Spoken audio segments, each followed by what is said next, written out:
Veš, tu na Ptuju nikoli ni bil dolg čas kot v kakšni vasi Bogu za hrbtom. Stoji prav na križišču poti, kjer so vedno hodili iz sončne Italije v Panonsko nižino in od alpskih vršacev na Balkan. Bogato mesto se je moralo paziti napadov ogrov. Da bi videli, od kod se plazi sovražnik, so Ptujčani postavili mestni stolp.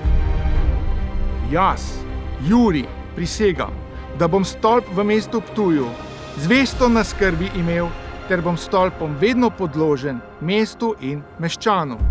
Tako mi Bog pomaga in vsi svetniki.